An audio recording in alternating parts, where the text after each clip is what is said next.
Hello everyone, Ryan here.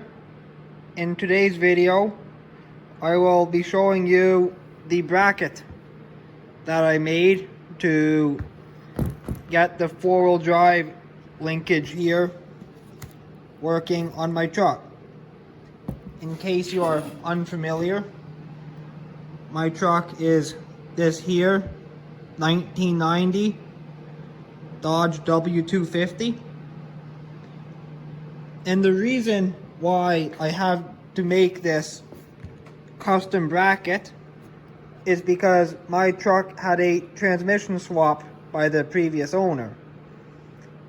From factory, it came with the automatic transmission, and the previous owner took that transmission out and swapped in a 5-speed manual nv4500.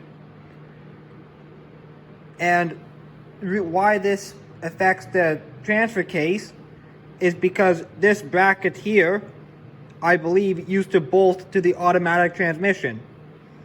I believe it was the 727 transmission, but I'm not sure.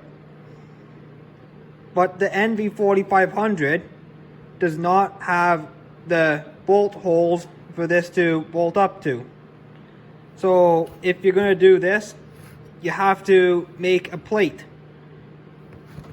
to bolt to the back. The way I did it, these two holes on the back here bolt to the back of the transmission.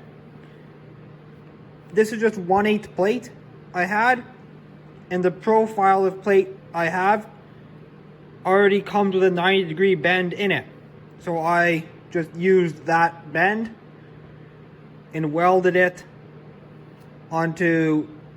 this bracket onto the plate. Here is a previous plate that I made. It's not that hard of a plate to make. Just measure the distance. I believe it was somewhere around 3.5 inches, but I'm not sure the exact measurement. I just drilled the holes and test fit it until it worked. And you have to notch it in this manner, including this deeper notch here to fit around the casting.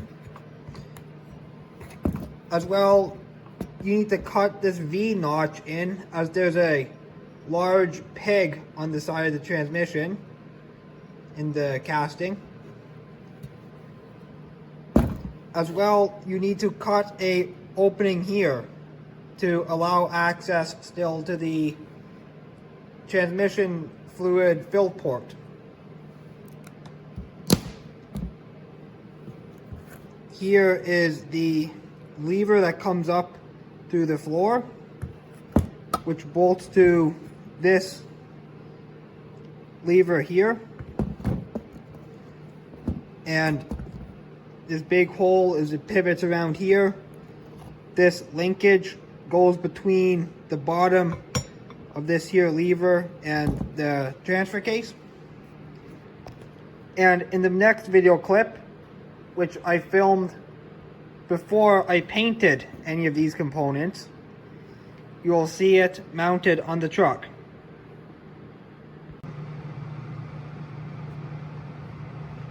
Okay, so this is the way it looks when it's mounted under the vehicle. You can see there is the bottom of the lever that goes up into the cab. And I have the mount here bolted to these two bolts on the back of the transmission. The bottom of the lever has this bar, this linkage, which attaches to this linkage back here, which is what uses these two rods here to manipulate the transfer case to put the desired setting. You can see how it is notched out there to allow access to the transmission fill port still.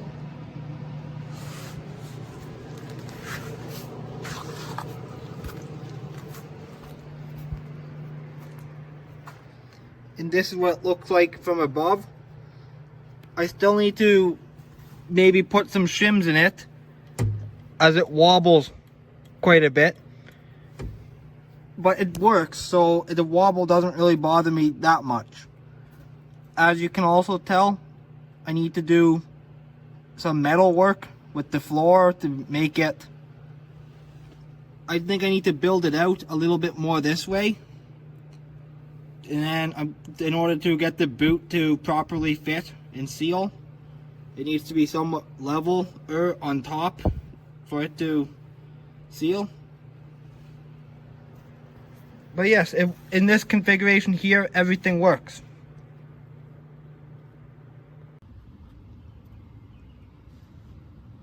Okay, so you can see here, this is the way that this bracket turned out. You can see I cut the hole out for the transmission fill port, the transmission fluid. You can see I have the linkage all hooked up in there. Sorry about the bad camera work, but I don't know if it'll focus on it. But there, the linkage goes into the other linkage, and you can see I have a cotter pin. And you can see the drive shaft here I painted.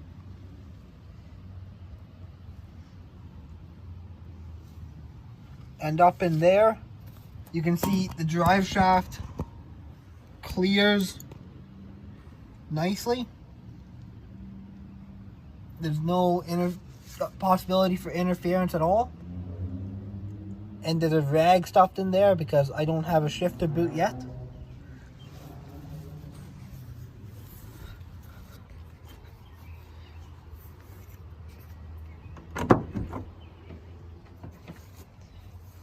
This here's the interior.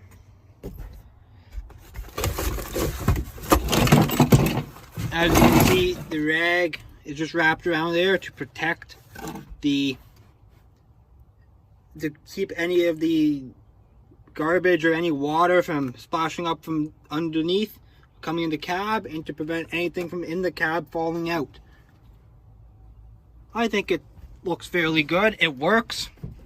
I can put it in 4-wheel drive. All that works.